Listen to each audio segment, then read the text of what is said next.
उसके खेलों खाओ, साथ मेरा सिर जाओ, उसकी याद में उसके प्यार में सारे सुख अब मैं पाऊं। उसकी याद में उसके प्यार में सारे सुख अब मैं पाऊं।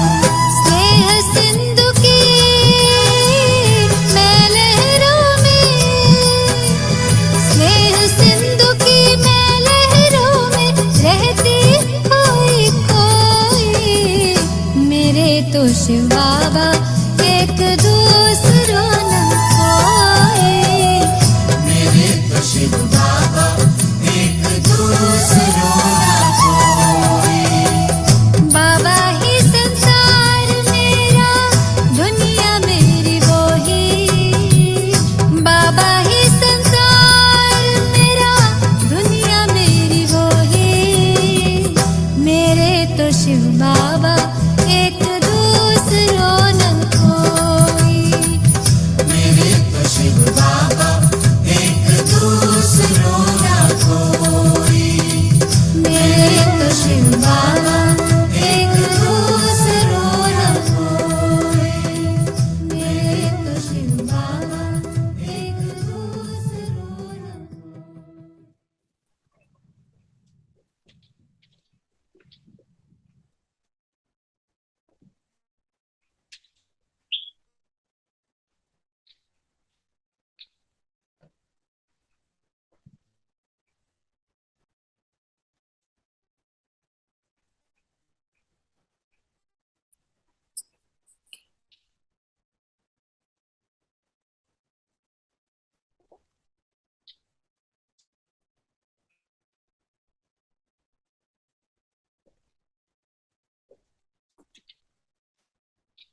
ओम शांति। ओम शांति। ओम शांति। ओम शांति दीदी। ओम शांति दीदी। ओम शांति।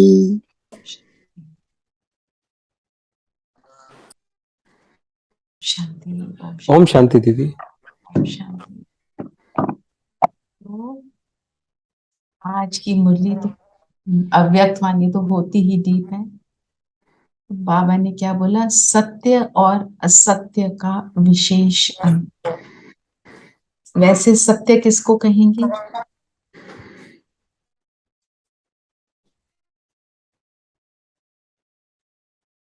हम कहते हैं दीदी ना, बाबा को सत्य शिवम सुंदरम। बाबा सत्य। और क्या सत्य है? जो भी यथार्थ है वो सत्य है। Means what always has been is सत्य। मैं आत्मा, मेरा सत्य स्वरूप ज्योति बिंदु, ये सत्य है। और जो सत्य और असत्य में जब विशेष अंतर की बात हो रही है, तो किसकी बात हो रही है? जो ज्ञानी आत्माएं हैं, बाबा को पहचानने वाली आत्माएं हैं, जब वो असत्य का सहारा लेती है। और सत्य है मैं आत्मा गुण स्वरूप। असत्य किसको कहेंगे? जब मैं खुद को आत्मा न समझ, बाबा को, बाबा के सत्य स्वरूप को ना पहचान कर फिर मैं कुछ भी करती हूं, तो वो असत्य में आ जाता है। मैं जब ये पहचानती नहीं कि बाबा कौन क्या करता है, वो क्या हस्ती है, वो मतलब उसकी जो कहें उसको असली रूप में उसके पहचानना, हम उसको बहुत कैजुअल ले लेना, ये भी असत्य है। जब हम उसको कैजुअल लेंगे, जब हम उसको पूरे रूप में समझेंगे नहीं, तभी असत्य का सहारा लेंगे। जब उसको समझ जाएंगे तो हम असत्य का सहारा लें, ये नहीं हो सकता है ना। अगर मुझे ये याद रहे, बाबा ऑलमाइटी अथॉरिटी, वो मुझे कह रहा है डोंट वरी, ड्रामा कल्याणकारी है, मैं हूं ना तुम्हारे साथ। तो आपके साथ जो हो रहा है, आपको थोड़ा, आपको जो सेटिस्फैक्शन और पीस और एक फेथ की इट्स ओके, वो आ जाएगा। पर अगर हम ये याद रखें ये कौन मुझे बता रहा है ना, वो हम फिर क्या करते हैं, सहारा झूठ का लेते हैं। तो वो ही बाबा ने बताया सत्य और असत्य का विशेष अंतर। जब ऐसे हम करने लगते हैं तो एंड रिजल्ट क्या होता है?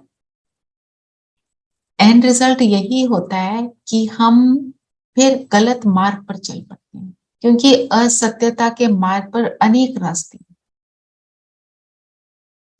और सत्यता का मार्ग एक ही नाक की सीध में है। बाबा ने कहा, मैंने किया। असत्यता में बहुत कुछ है ना, वो तो आज बाबा ने अच्छे से स्पष्ट किया है। हम जब बाबा कहते हैं दूसरे का सहारा लेते हो तुम, तो कौन से सहारे हैं हमारे दूसरे? एक तो होगी अन्य आत्मा, और क्या हो गया? अपना मन, हैं जी?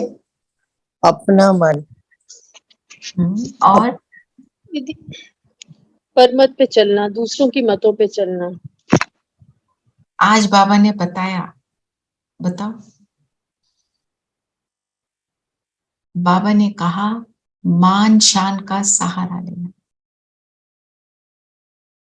वो भी किसी भी तरह का सहारा लेना, प्रकृति का सहारा लेना। एक्चुअली जैसे ना कि झूठ बोल के तो मान भी मिल सकता है, शान मिल सकती है, पर जो बाबा का वो है प्यार, वो नहीं मिल सकता है। कि just go on the wrong. तो दीदी रावण का सहारा, रावण का सहारा, और रावण क्या है? झूठा मान शान। झूठा मान शान ही तो रावण का सहारा है ना। एक है किसी व्यक्ति का लेना, एक है इस मान शान का लेना। मेरी विशेषता, मेरे वो जो इस अहंकार आ जाता है, वो सारी बातें, और ज्ञान में चलने वाली आत्मा ऐसा कर जाती है। क्योंकि बाबा ने कहा ना, मैं जो हूं जैसा हूं, बस उस चीज जब हम उसको पहचान लेंगे तो हम असत्य की ओर नहीं जा सकते। चलिए, ये थोड़ा सा शुरू करते हुए बताना चाहते थे। बाकी आगे अब आप बताएं क्या बोला बाबा ने। शुरू से एंड तक हम मुरली को रिवाइज करेंगे। बाबा क्यों आए? बाबा क्यों आए? क्या बोला बाबा ने, मैं क्यों आया हूं? बच्चों के दिल की आश को पूरी करने। क्या आश है हम सबकी? मिलन मनाने आए दीदी। मिलन बनाने आए, व्यक्त शरीर में अव्यक्त मिलन मनाने आए ना? ये समझ आई ना। पर जो दूर बैठे हैं उनका तो मिलन कैसा है? अव्यक्त ही, क्योंकि वो तो दूर बैठे हैं। जो उस हॉल में बैठे हैं वो व्यक्त शरीर में अव्यक्त मिलन मना रहे हैं। क्लैरिटी हुई ना? ये सबको क्लियर हुआ? दीदी अव्यक्त मतलब बाबा, ब्रह्मा बाबा अव्यक्त हो गए और फिर वो फिर से समझा दीजिए। एक बार समझा दो दीदी, नहीं समझ आ। व्यक्त का मतलब क्या है? व्यक्त है ये शरीर, ये फिजिकल वर्ल्ड। अव्यक्त क्या है? जो फिजिकल वर्ल्ड में नहीं है वो सब अव्यक्त हो गया। सूक्ष्म वतन को हम अव्यक्त वतन कहते हैं, राइट। हम जब रोज बाबा को मिलते हैं तो वो कैसा मिलन होता है? अव्यक्त होता है ना। फिजिकली तो बाबा नहीं आता है ना, हमारे को वो अनुभव होता है। हमें सूक्ष्म वतन का अनुभव होता है, फिर हमें मूल वतन का अनुभव होता है। तो ये सारी बातें क्या है? ये अव्यक्त है, because they are not physical. पर जब बाबा हॉल में दादी की स्तन में आए तो वो व्यक्त शरीर में आए, पर मिलन कैसा है? अव्यक्त है। क्यों? क्योंकि शरीर फिजिकल है, उस शरीर के द्वारा बाबा हमसे बात कर रहे हैं, पर बाबा तो अव्यक्त है ना, ठीक है ना। ब्रह्मा बाबा भी अव्यक्त है, तो ब्रह्मा बाबा शिव बाबा दोनों दादी के तन में, तो मिलन तो अव्यक्त हो गया ना। क्लियर हुआ? एक बार मैं वो लाइन भी पढ़ देती हूँ। दिलाराम बाप अपने सर्व बच्चों के दिल की आश पूर्ण करने के लिए मिलन मनाने आए। अव्यक्त रूप में तो सदा सर्व बच्चे मिलन मनाते हैं ना रोज। फिर भी व्यक्त शरीर द्वारा अव्यक्त मिलन मनाने की शुभ आश रखते हैं, इसलिए बाप को भी अव्यक्त से अव्यक्त में आना पड़ता है। ठीक है, अब हुआ क्लियर? बाप दादा इस समय चारों ओर देश विदेश के बच्चों को देख रहे हैं, मन से मधुबन में है। सब जो दूर बैठे हैं टीवी पे देख रहे हैं वो मन से मधुबन में है। आप साकार में हो, जो सामने हॉल में बैठे हैं वो साकार में है, और अनेक बच्चे अव्यक्त रूप से मिलन मना रहे हैं, है ना। बाप दादा भी सब बच्चों के स्नेह का रिटर्न दे रहे हैं। तो जो बच्चों का स्नेह है बाबा से, बाबा रिटर्न दे रहे हैं आकर ना। ठीक है, जहां भी हैं लेकिन याद द्वारा बाप के समीप दिल में है। सबके स्नेह के साथ बाप दादा सुन रहे हैं। बाप जानते हैं कि बच्चों के लिए सिवाय बाप के और कोई याद करने वाला नहीं, और बाप को भी सिवाय बच्चों के और कोई याद करने वाला नहीं। ठीक है ना। हम ही बच्चे हैं जो बाबा को यथार्थ रूप से याद करते हैं। जो बाबा के जानते नहीं, मानते नहीं, तो वो तो वैसे याद ही नहीं कर सकते। ठीक है, अब सबको क्लैरिटी है ना, किसी को पूछना है तो पूछ सकते हैं। ओके, आगे चले। इसका मतलब दीदी दादी जो है वो व्यक्त जो थे थी, ना, जब व्यक्त व्यक्त थी, थे ये तब की बात। तो वो बाप दादा दोनों अव्यक्त आकर दादी के शरीर में आए। राइट। तो अब बताओ, समर्थ होना मतलब बाबा ने क्या कहा? समर्थ होना अर्थात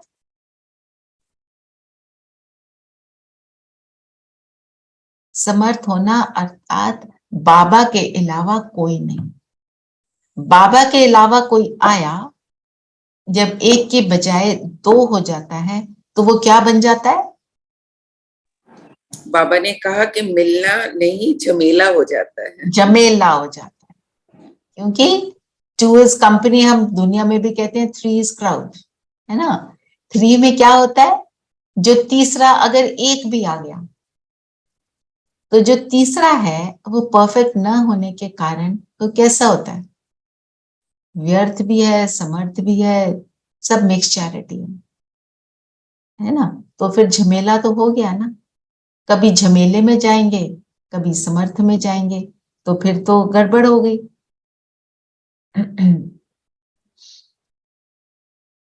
Heart to heart talk can be had only between two people also. Heart to heart talk can be had only with two people. Correct, absolutely correct, है ना। तो बाबा ने बोला एक में अनेक समाये हुए होते हैं, इसलिए झमेला होता है ना। जैसे हम जो कहते हैं ना, वो पेंडोरास बॉक्स नहीं कहते हैं, एक के अंदर एक के अंदर एक, बहुत सारी चीजें निकलनी शुरू हो जाती हैं, फिर बातें में लग जाते हैं, व्यर्थ के अंदर घुस जाते हैं। तो बाबा ने और क्या कहा? सत्य, असत्यता कैसे आ जाती है? असत्यता क्या करती है? असत्यता में क्या करते हैं? फिजिकल रूप से तो सोचते हैं बाबा के साथ हैं, और मन बुद्धि से बाप को किनारा करते हैं। मन बुद्धि से किनारा करने का मतलब क्या है? व्यर्थ में ध्यान जाना, इधर उधर भटकना ना, मन बुद्धि का इधर भटकना। उधर भटकना, दूसरी चीज को ज्यादा इंपॉर्टेंस देना। मेरा टाइम है योग का, कर मैं कुछ और रही हूँ। ठीक है, मेरा टाइम है मुरली रिविजन का, मैं कर कुछ और रही हूँ। और बातें, चलो ये भी जरूरी है, ये भी कर लें। अब जो दूसरी चीज है जो आप देख रहे हो सकता है वो कोई रॉन्ग चीज नहीं है, पर जिस चीज का जब जो टाइम है आप अगर नहीं करते तो वो व्यर्थ में आ जाएगा, है ना। मॉर्निंग का आपका योग का टाइम है, आप कहते हो चलो मैं आसन ही कर लूं, ये भी तो योगी है, चलो ये योगासन है, तो क्या हो गया? वो भी व्यर्थ हो गया और ईश्वर से किनारा किया, बाबा से दीदी किनारा। किनारा मीन्स प्राप्तियों से वंचित होना। हाँ, मतलब जैसे हम किनारा करते हैं स्थूल दुनिया में भी किसी से किनारा करते हैं, जैसे किसी से मेरी अनबन हो गई, है ना, वो मैं गई, अब मैं सेंटर में गई, वो मेरे को आत्मा पसंद नहीं है, तो मैं क्या करती हूँ? उसको अवॉइड करती हूँ, किनारा करती हूँ ना उससे, और कहीं और जाके बैठ, जहां वो बैठी है चलो उससे दूर बैठ जाऊं ताकि उसका सामना ना करना पड़े। ये इसको हम किनारा करना बोलते हैं। तो बाबा तो बैठा है, बाबा सामने बैठा है, बाबा कह रहे हैं योग का टाइम है, आ गया अमृत वेला, और हम क्या कर रहे हैं, इधर उधर की बातों में लगे हैं, सोच रहे हैं मैंने नया घर बनाना है, उसमें क्या करूं, इसमें क्या करूं, ये सारी बातें आना, ये क्या कहेंगे, किनारा करना। तो जो भी और कुछ हम राइट टाइम पर जो स्टिपुलेटेड टाइम है उसके अलावा कुछ और करते हैं तो वो क्या होता है, किनारा करना, अर्थात असत्यता की ओर बढ़ना। असत्यता की ओर बढ़ते हैं तो क्या होता है, उसका रिजल्ट क्या होता है, बाबा ने क्या क्या बातें बताई, अब वो बता।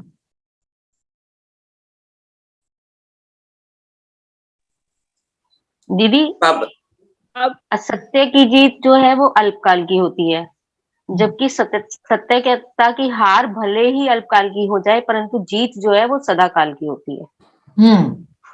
बिल्कुल सही बोला। और क्या बोला बाबा ने असत्यता के लिए, कि असत्य की शक्ति कितनी महान है, उसके मंत्री महामंत्री भी बड़े महान हैं, उसके जज और वकील भी बड़े होशियार हैं। होशियार उल्टी है। जजमेंट की पॉइंट्स बहुत वैरायटी और बाहर से मधुर रूप से दिखाते हैं, इसलिए असत्य सिद्ध करने में बहुत होशियार होते हैं, तो इनसे बच के रहना है। तो ये कैसे होता है, हम प्रैक्टिकल देखें, how does it happen in our life. हम जब एक्सक्यूज देते हैं, बीमार हो ना, कैसे अमृत वेला कर सकते हैं, तबीयत तो ठीक है नहीं, बाबा को पता है, बाबा को पता है मेरी तबीयत कितनी खराब है, हमारी तबीयत खराब है, हमको शरीर खींचता है, माना, शरीर बहुत खींचता है, माना, बाबा से बात तो कर ही सकते हैं ना।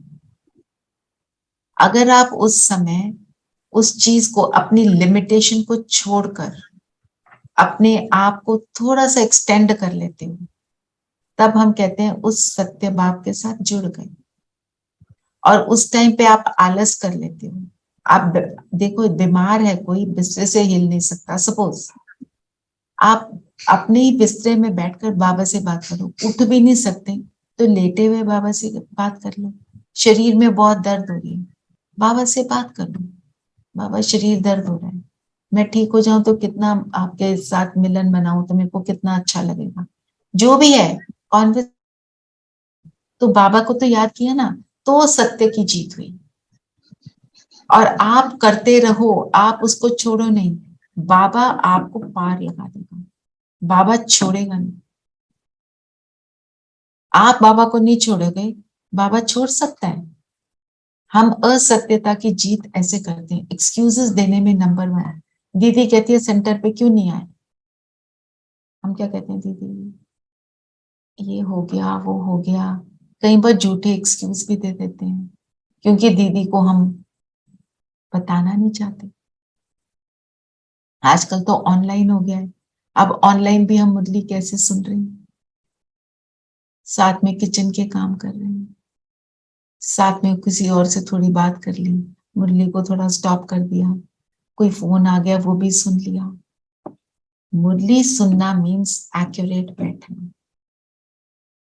दीदी मुरली सुना रही है, कौन सुना रहा है, दीदी नहीं सुना रही, कौन सुना रहा है, बाबा सुना रहे हैं।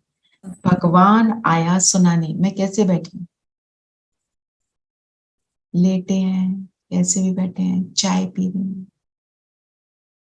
है ना, एक्यूरेट तरीके से। फिर एक्सक्यूज देते हैं, गृहस्थी है ना, गृहस्थी तो ऐसे कर, तो हमने गृहस्थी नहीं बनना, क्या बनना है, बाबा क्या कहता है, ट्रस्टी बनना। तो ट्रस्टी कैसे बनेंगे, जो बताया वैसे करना, बाबा कह रहा है अर्थात मुझे करना। शुरू शुरू में मैं अपना बताती हूँ, मेरे घर में बहुत शोर होता और सेंटर पे जाना वो तो मतलब पॉसिबल ही नहीं था। सुबह सुबह हम दिन में निकलते थे, दिन में जब सब ऑफिस गए, बच्चे स्कूल गए, कॉलेज गए, फ्री हो गए और पहुंच गए सेंटर पे, तो सुबह मुरली सुननी है, खूब शोर हो रहा है, सुनने नहीं देंगे, पता है मुरली सुनने तो और पर डिस्टर्ब करेंगे। छत पे जाकर मैं वॉकिंग करते हुए करती थी, पर मुझे रियलाइज है वो भी ठीक नहीं, क्योंकि कहीं जब हम वॉकिंग कर रहे हैं तो उसके ऊपर अटेंशन चला जाता है, जो 100% फोकस है वो तभी होता है जब हम आराम से बैठकर बाबा को बुलाकर और फिर दृष्टि लेकर करते हैं। पर मजबूरी है तो ठीक है। अब मजबूरी क्या है, घर वाले नहीं करने दे रहे, हम बाद में सेंटर जा रहे हैं, फिर ठीक है ना। तो हम अपने आप को देखें हमारी क्या सर्कमस्टेंस है और हम एक्यूरेट करें, तब कहेंगे हम सत्य मार्ग पर चल रहे हैं, नहीं तो हम सत्य मार्ग से कहीं हट गए, है ना। तो फिर और क्या बोला बाबा ने असत्यता का? दीदी अलबेलापन भी बोला कि अलबेलापन की बातों को सहारा, मान शान प्राप्त हो, लेकिन दिल की दुआएं नहीं मिलेंगी असत्यता में। उनको दिल की जो दुआएं, प्राप्तियां भी मिलेंगी वो सिर्फ अल्पकाल के लिए सिर्फ। अल्पकाल के लिए मिलेंगी। और हाँ जी रेखा बहन बताइए। दीदी ये भी बोला सत्य बाप से किनारा होने के कारण बुद्धि असत्य को सत्य मानने लगती है और Yes, उल्टी जजमेंट देने लगती है। उल्टी जजमेंट, यही उल्टी जजमेंट है ना, एक्सक्यूजेस देते हैं अपने आप को कि बाबा तो समझता है, बाबा को सब समझता है, हमारे मन में कौन से खोट भी चल रहे हैं, हम कैसे उल्टी बात किसी और को भी सुनाते हैं, और फिर जब हम ऐसे करते हैं तो हम दूसरी आत्माओं को भी ऐसे करने के लिए प्रेरित करते हैं, वो भी करे ऐसा। जब वो भी ऐसा करेगी तो रिजल्ट क्या होगा? हमने तो व्यर्थ फैलाया ना, हमने तो नेगेटिव एनर्जी को फैला दिया। और क्या बोला? दीदी सत्य असत्य का डिफरेंस योग का प्रयोग के द्वारा असत्यता थोड़े समय के लिए विजय बना देती होगी। अल्पकाल की खुशी मंगत मानो, नारियल चढ़ाओ, मनोकामना पूरी होगी, लेकिन अल्पकाल के लिए। अल्पकाल के लिए शान मिलता है, अल्पकाल की खुशी होती है, पर फिर असत्यता का क्या होता है? जब सत्यता का नगाड़ा बजेगा, जब सत्यता प्रत्यक्ष होगी, तो क्या होगा? पछतावा, रिग्रेट करते हैं, मैंने क्यों नहीं किया जब मेरे पास समय था, मैं कर सकती थी, अपने आप को थोड़ा सा एक्सटेंड कर लेती तो हो जाता था। हमारे को इस चीज को हमेशा याद रखना, क्योंकि चाहे हमें पता है सत्य क्या है, पर राज किसका है? असत्यता को। तो उस चीज से फ्री होने के लिए हमें क्या करना चाहिए? हमारी परख शक्ति, जो आज वरदान में कहा, बहुत पावरफुल होनी चाहिए कि ये वाली चीज सत्य और वो असत्य। बाबा ने बोला कि मैं जो हूं जैसा हूं, तुम क्या कहते हो, मैं जो हूं जैसी हूं, बाबा मुझे वैसे एक्सेप्ट कर रहे हैं, पर बाबा जो है जैसा है मैं उसको जानती हूँ, मानती हूँ, एक्सेप्ट करती हूँ। हम कहें बाबा जो है जैसा है, अगर मेरे को पता हो बाबा जो है जैसा है, उसका रिजल्ट क्या होगा? आप सब सुनाओ।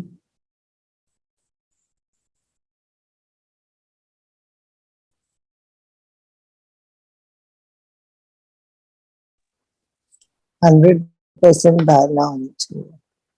100% क्या होना चाहिए? धारणा होनी चाहिए। धारणा हो जाएगी, बिल्कुल। और पूरा निश्चय हो जाएगा। तो उसका रिजल्ट क्या होगा? बाबा ने कहा और बाबा के किया। ज्ञान पे आपको चिंता होगी, आप ये कहोगे ऐसा क्यों, वाई मी का स्कोप रह जाएगा? बिल्कुल भी नहीं। नहीं रहेगा। ड्रामा तो ये कल्याणकारी है। सब कहते हैं बाबा हमें आपके ऊपर 100% फेथ है, बाबा कहता है 100% हो तो ये रिजल्ट नहीं हो सकता। हम चिंता जब अपने सिर पर ले लेते हैं, फिर बाबा क्या कहता है? मैं साक्षी हो जाता हूँ। इसलिए अल्पकाल जो असत्यता से अल्पकाल का सुख मिलता है, उसमें बाबा ने बोला तुम खुश होते हो, पर अधिकार कौन सा मिलता है? अधूरा।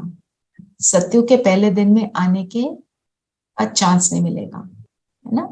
अति इंद्रिय सुख के झूले में झूलने का चांस नहीं है, क्योंकि जो मान शान का झूला है हम उसमें झूल रहे हैं। और मान शान के झूले में झूलने को बाबा क्या कहते हैं? कच्चा फ्रूट खा लिया। जब कच्चा फ्रूट खाते हैं तो उसका रिजल्ट क्या होता है? कच्चा अमरूद खा लेते हैं, कच्चा फल। हाँ, वो हमारी हेल्थ पे खराब करेगा, पेट दर्द हो सकता है। और क्या करता है? उसकी जो न्यूट्रिशन की पूरी वैल्यू है वो नहीं मिलती है, पूरा नहीं मिलता ना, अधूरा मिलता है। उस टाइम तो बड़ा अच्छा लगता है कि सेब बहुत लाल है पर कच्चा है, तो वो इतना टेस्टी भी नहीं होता। अति इंद्रिय सुख नहीं, मानशान मिल रहा है, ये अधूरा, ठीक है ना। और क्या हो जाता है, और हम बाबा जो है जैसा है उसको एक्सपीरियंस नहीं कर पाते। जब बाबा जो है जैसा है, चाहे आप सेकंड के लिए भी एक्सपीरियंस करो, वो एक्सपीरियंस भूलता है। बाबा के साथ का एक्सपीरियंस नहीं भूलता, तभी यहाँ बैठे। उस एक्सपीरियंस को हमको बढ़ाते चलना है। फिर बाबा ने एक बात बोली ना, भविष्य के लिए क्या बोला, व्हाट इज भविष्य, बहुत इंपॉर्टेंट लाइन है। दीदी वर्तमान की परछाई। यस, जब भविष्य वर्तमान की परछाई है, तो अगर हम वर्तमान में असत्य हैं तो भविष्य में क्या होंगे, वो तो हम खुद को बता सकते हैं, और ना बोले तो अच्छा है ना। तो फिर बाबा ने बोला, मैं जो हूं जैसा हूं मेरे को पहचानो, और रावण जो है जैसा है उसको पहचानो। रावण जो है जैसा है पहचानना मतलब अपने अंदर प्रवेश किए हुए विकारों को पहचानना, कि मैं अभी विकार के वश हूं कि बाबा के वश हूं। जितना जितना हम उस स्थिति को अंडरस्टैंड करेंगे, उतना उतना हम फिर आगे बढ़ेंगे। बाबा ने अपने प्यार का सबूत क्या दिया, हमें एक्सेप्ट किया हम जो हैं जैसे हैं। अब हमें क्या सबूत देना है, क्या बोला बाबा ने,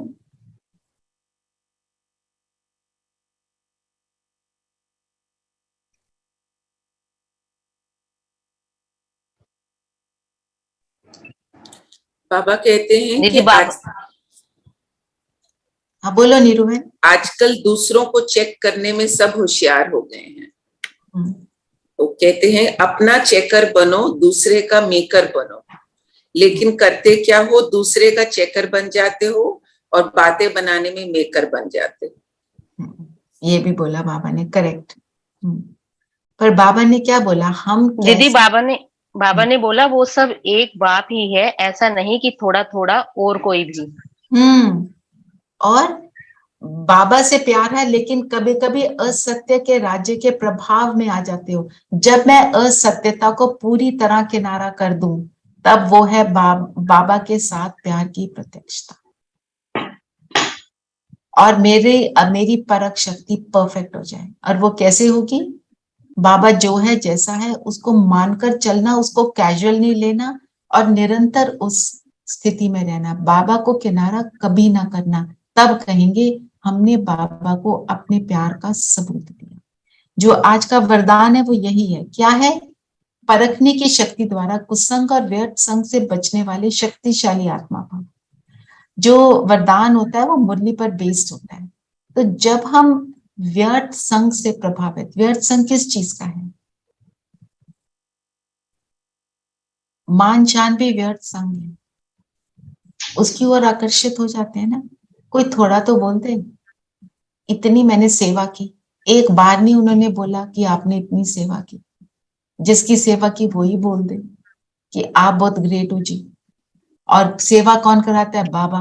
तो इस चीज की ओर आकर्षित होना, बाहर की किसी भी बात से आकर्षित होना। एक है ना दुनिया की बातें, दुनिया की चीजें, साधन, expensive phone, expensive car, expensive घर, एक ये चीजें हैं।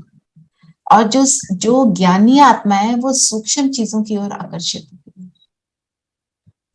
जैसे कि अब हम क्लास में बैठे ना, तो दीदी ने कोई बात पूछी और हम सब ने जवाब दिया, ठीक है, और दीदी ने एक को बोला हाँ ये वाला परफेक्ट जवाब है, हम उदास हो जाए, देखा मेरा इतना अच्छा मनन चिंतन, दीदी ने मुझे तो कुछ बोला ही नहीं। ये सारी बातें भी हैं जो असत्यता की ओर ले जाती हैं। हमें समझना है दीदी ये क्यों बोल रही है, हमें कुछ समझा रही है। यहाँ पे मान झान के लिए नहीं बैठे, यहाँ तो अपनी समझ को इम्प्रूव करने के लिए बैठे। जब हम ये समझ लें, ऐसे शक्तिशाली बनो जो बाप के सिवाय और कोई भी संग का रंग प्रभावित ना बट हाउ इज दिस असत्यता? व्हाट? कि भाई अगर नहीं हमें थोड़ी सी उदासी होगी, मतलब it's not right, but why is it असत्य? जो राइट नहीं है वही असत्य है ना, जो राइट है वो सत्य है। ओह, सत्य किसको कहते हैं? एक है सच, एक है सत्य। सत्य वो है जो अविनाशी है, जो कभी बदलता नहीं, है ना। मानचान बदलता है, यस, तो वो असत्य है। ओके। ऐसे अपने आप को बताना, क्योंकि हमारे को अपने आप को ठीक करना है ना। बात सारी ये है, हाँ माना ये हो जाता है, माना है हमारे अंदर ऐसी भावना आ सकती है, क्योंकि हम द्वापर कलयुग में चले तो ये सारी चीजें क्रिएट हुई हमारे अंदर। पर हम जब पहचानेंगे कि ये नहीं करना, क्यों नहीं करना, रीजन क्या है, मेरे को जो लगता है, जो मैं अपने लिए यूज करती हूँ, कि मुझे सिर्फ अपनी हर बात का आंसर सिर्फ बाबा को देना है। कोई माने मुझे या ना माने, मेरे अंदर की सच्चाई क्या है, if Baba knows, according to Baba I am doing the right thing, it is okay, it and nothing else matters. सबसे बड़ा रोग क्या कहेंगे लोग, लोग इज नॉट इम्पोर्टेंट। यस, हमारी बड़ी दीदी ने कुछ कहा, हम उसकी बात सुनेंगे, बस निमित की बात सुननी है, दैट्स ऑल, फुल स्टॉप। और किसी को मैं आंसरेबल नहीं, है ना। ऐसे सोचकर अगर चलते हैं तो दूसरों की बातें हमें प्रभाव नहीं डालती, हम अपने आप को ठीक कर लेते हैं। दूसरों की बातें प्रभाव डालती है ना, उसने ऐसा बोल दिया, उसने ऐसा कर दिया, हम लो फील कर रहे हैं, हम आज हाई फील कर रहे हैं। अगर हम कभी हाई फील करते हैं तो मतलब हाई फील करना मतलब किसी ने कुछ बढ़ाई कर दी तो हाई फील करना, तो फिर किसी ने बुरा बोल दिया तो लो भी करेंगे। अगर हम दोनों चीजों में सेम रहते हैं, स्टेबल रहते हैं ना, बहुत ऊपर नीचे नहीं होते, मेरी स्थिति डगमग नहीं होती, तब कहेंगे निंदा स्तुति में एक समान। और बाबा तो इतना भी कहते हैं, निंदा मेरी जो करे मित्र मेरा सोए। वो स्थिति मुझे, वो सिचुएशन, चाहे जो मेरी निंदा कर रहा है वो गलत भी है, पर वो मुझे स्ट्रांग बनाने वाली है, वो मुझे ऊपर उठाने वाली। अगर हमने किसी चीज को फेस ही नहीं किया तो हम स्ट्रांग नहीं बनते। हम कहते हैं ना, पैम्पर्ड चाइल्ड है, फिर वो आगे दुनिया को फेस करने के लायक नहीं रहता। जितनी चीजों को फेस करते हैं उतने हम पावरफुल बनते चले जाते हैं। तो जब ये शक्ति हमारे अंदर आ जाती है, व्यर्थ संग, कुसंग, अपने संकल्पों का भी कौन सा संग चल रहा है, कौन से संग क्रिएट कर रहे हैं, इन सब से बचेंगे तो शक्तिशाली आत्मा कहलाएंगे। हाँ जी धीरेन भाई बताइए।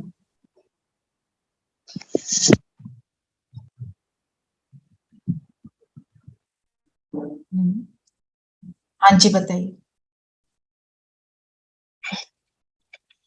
हम्म।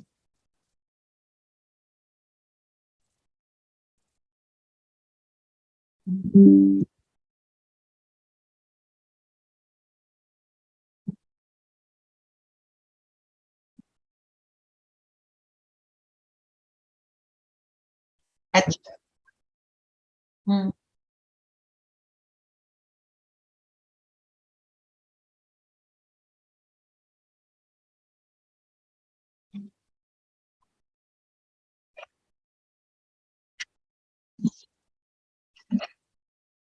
हाँ हाँ, सही बात।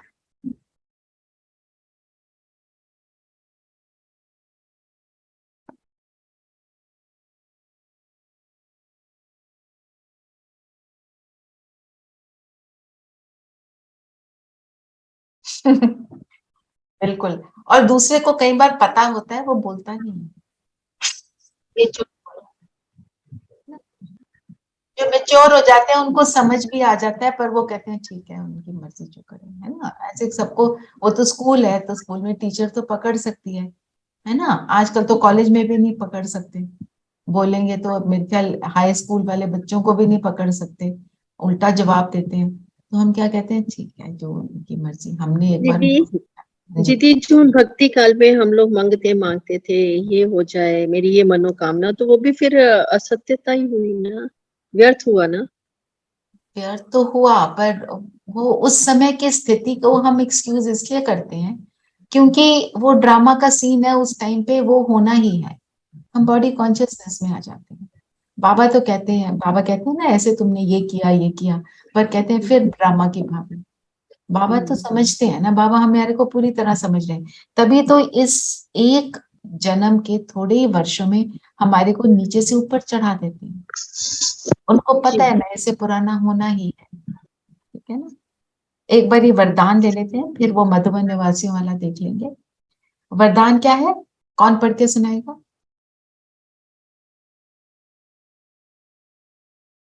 सुनाइए प्लीज, जिसके सामने मुरली है। हाँ, परखने की सदा शक्ति दे। हल्केपन का अनुभव करना है तो बालक और मालिकपन का बैलेंस रखो। इसका अर्थ कौन समझाएगा?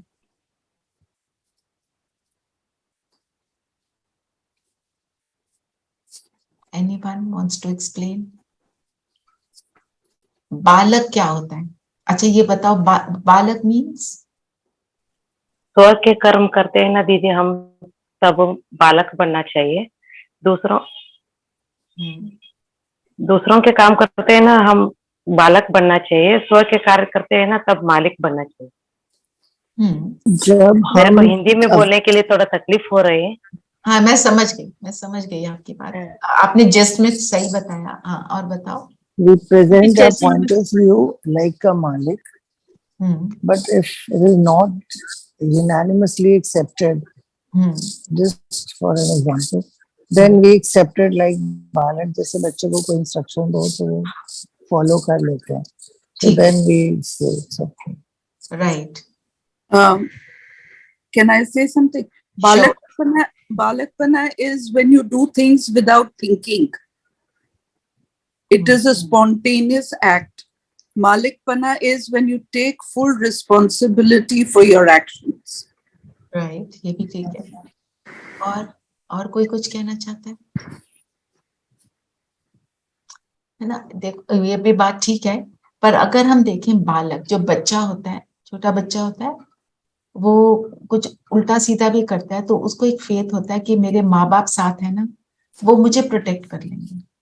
तो जब मैं बालक बनती हूँ, बाबा का बालक, माना सब कुछ तेरे हवाले, तो और जो भी कुछ किया, अच्छा किया बुरा किया, उसको सुनाया और मैं फ्री हो गई, मैं निश्चिंत हो गई, वो है बालकपना, जब मैं पूरी तरह करूं तो।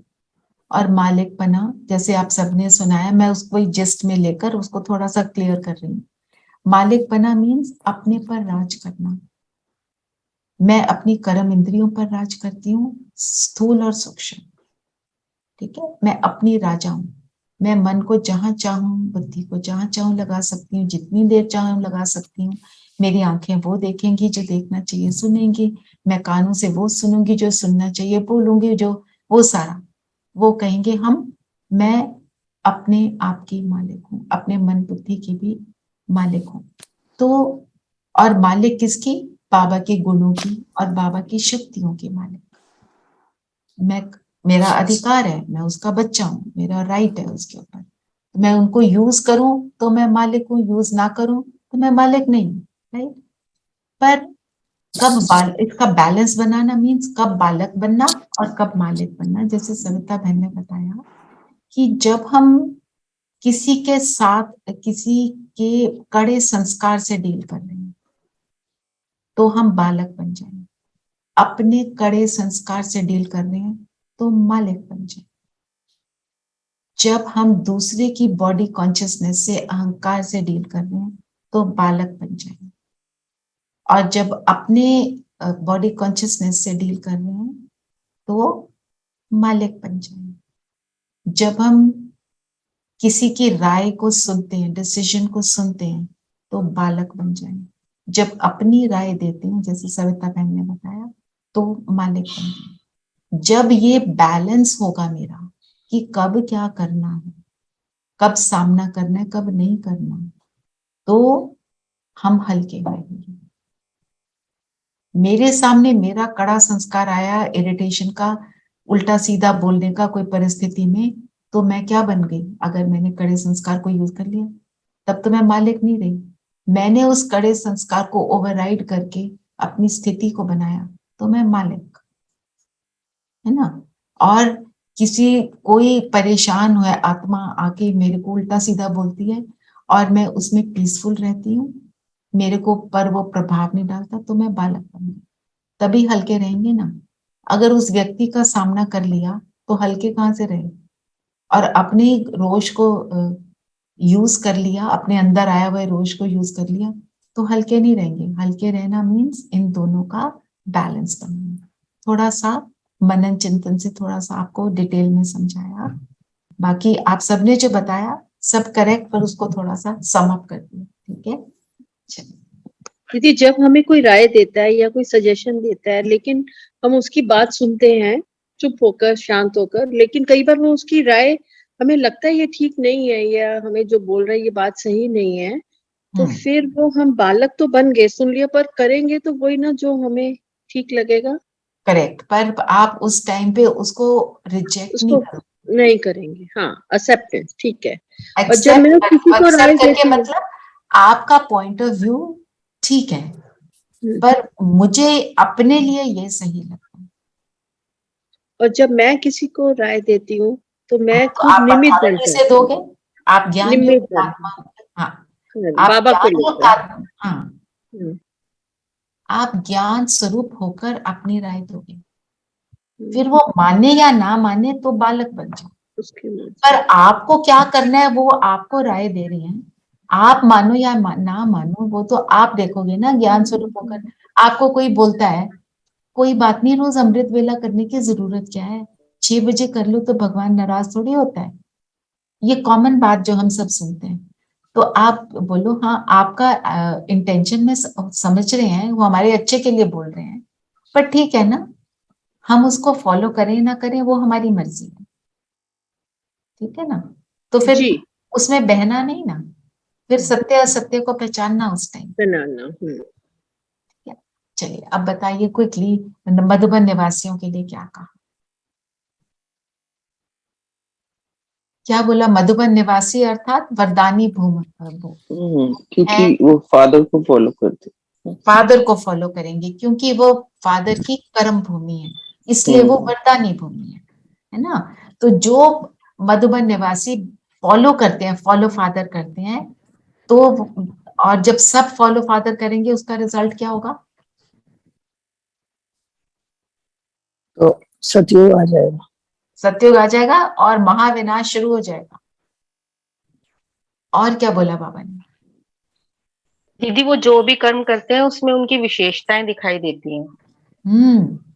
वो ब्रह्मा बाबा के कर्म का दर्पण, दर्पण जो होता है क्या दिखाता है, जो है बिल्कुल जैसा है उसी का स्वरूप दिखता है। अगर मैं दर्पण के सामने खड़ी हूं तो मेरा स्वरूप दिखेगा, किसी और का तो नहीं दिखेगा। तो जब हम दर्पण के सामने खड़े हों, मतलब मधुबन निवासी, हम भी तो मधुबन निवासी हैं, हम भी तो बाबा के बच्चे हैं। तो माना जब मैं दर्पण के सामने खड़ी हूं तो मेरे जो कैरेक्टरिस्टिक्स है, मेरा चरित्र बाप समान है। दर्पण में देखना, कोई फिजिकल दर्पण नहीं, यहाँ आत्मा का स्थिति का दर्पण। दीदी, जैसे हम तन से तो इस समय मधुबन में नहीं है, पर मन से हो अगर हम सकता है ना? मधुबन में हैं, बिल्कुल। उसको देख रहे हैं। और क्या बोला बाबा ने? कहने से पहले करके दिखाएंगे। कहने से पहले करके दिखाएंगे। और बाबा ने बोला बिजी रहने के लिए क्या बोला? जो बिजी रहते हैं लकी हैं। ये नहीं कि अब हम बहुत कर लिया चलो छोड़ो, हम करते रहें, जिस बाबा के ज्ञान में हम बिजी रहें बस। और ब्रह्मा बाबा की सूरत में विशेष क्या देखा? 2 बातें, गंभीरता और रमणीयता। गंभीरता किससे आती है?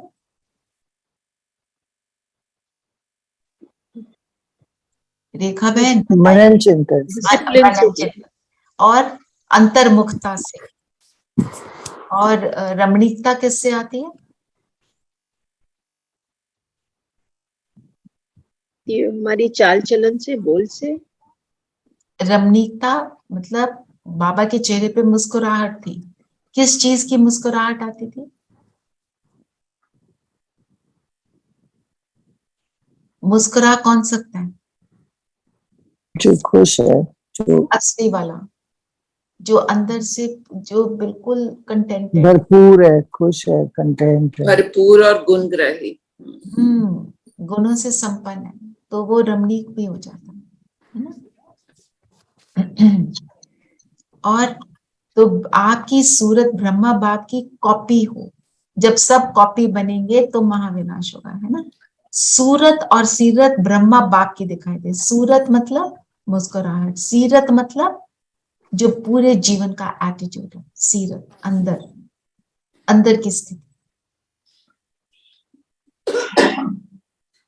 तो और बाबा ने क्या बोला, क्या बनना है जस्टिस के लिए? सेल्फ जस्टिस बनना है, खुद को जज करते रहना है। और पीस पैलेस के लिए क्या बोला? क्विक रिवीजन चल रहा है।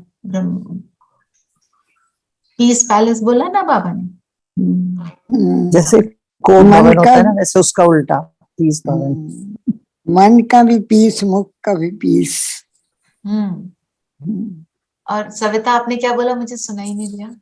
मैंने बोला जैसे वो कैकई का कोप भवन था ना, वैसे पीस भवन। Peace opposite. बिल्कुल। Anger, no anger zone, not No allowed. anger. हाँ, हियर।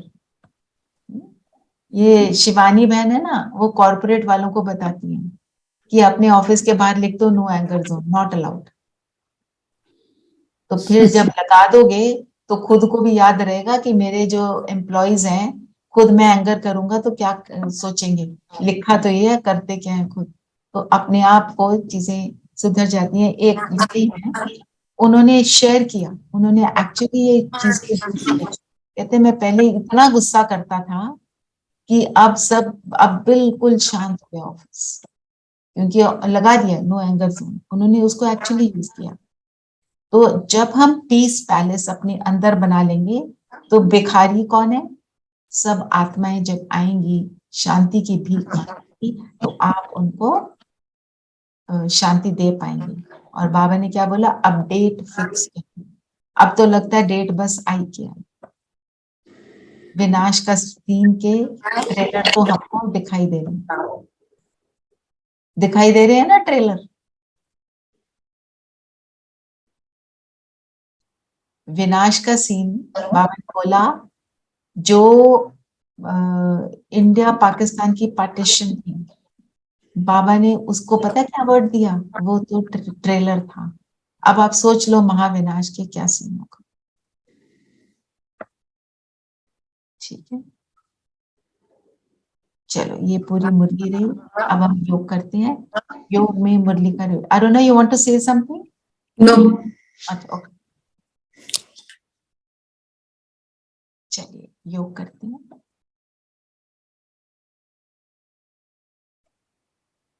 सभी कंफर्टेबल होकर बैठेंगे। अपने को आत्मा निश्चय करते हुए जो जो बाबा ने हमें समझाया उसको आत्मसार करेंगे। और हम सब अभी अपने लिए मुरली से जो भी मैंने समझा, अपने लिए कोई एक पॉइंट लेंगे जिसको हम सारा दिन यूज करेंगे। सबका पॉइंट अपना अपना हो सकता है।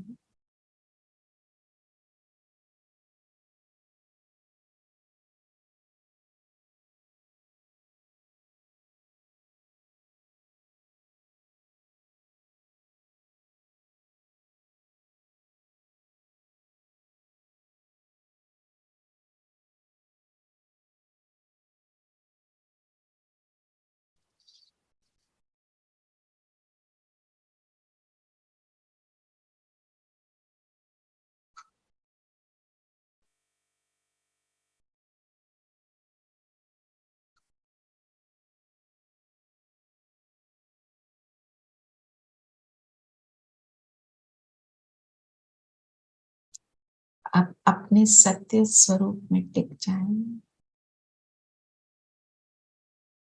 बाबा की याद प्यार को सुनते हुए हम सब उसका स्वरूप बनेंगे। मैं स्लोली रीड करती हूँ और हम सब उसको आत्मसार करते हुए उसको रियलाइज करते चलेंगे। बाबा ने कहा, चारों ओर के यथार्थ सत्य को परखने वाले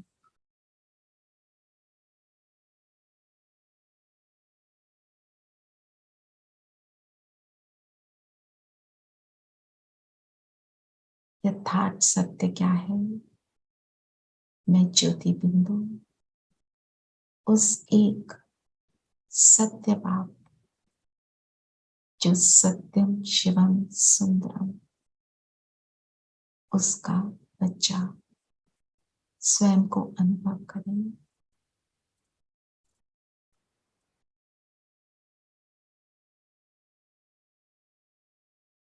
बाबा ने कहा, सच्चे बाप के सच्चे बच्चों को सर्व स्नेह में समाई हुई श्रेष्ठ आत्माओं को बाबा के स्नेह को अनुभव करते चलिए।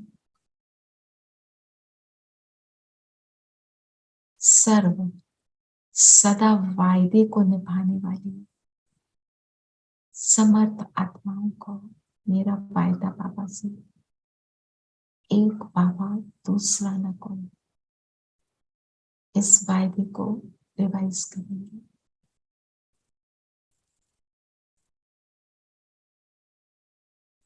दूसरा अर्थात झमेला,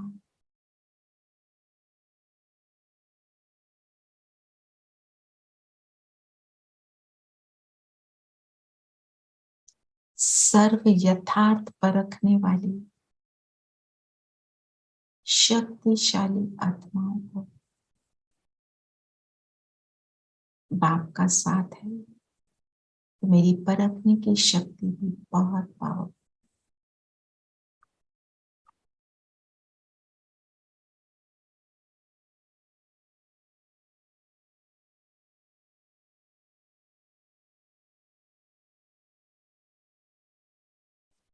याद और सेवा में निर्विघ्न रहने वाले,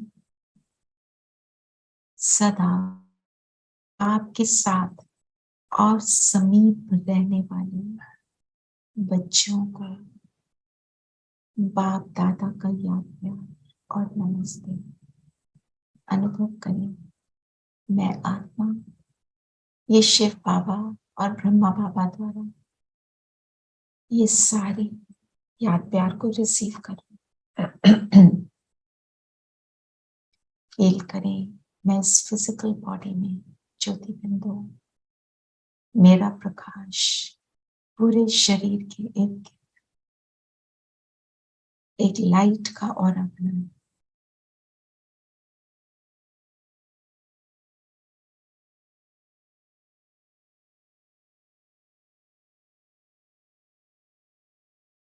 आप दादा परम धाम से नीचे उतरे, ब्रह्मा तन में बाबा शिव बाबा ने प्रवेश किया और हमारे सामने फील करें, बाबा का वरदानी हस्त मेरे सिर पर है। बाबा की लाइट मुझे घेरे हुए है। 1 मिनट इस लाइट के कैप्सूल में अपने को अनुभव करें।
ऐसे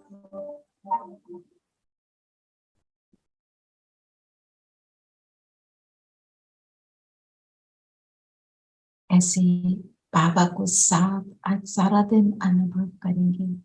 इस लाइट के कैप्सूल में अपने आप को सेफ रखेंगे। हर असत्य बात से अपने आप को फ्री रखेंगे। ओम शांति।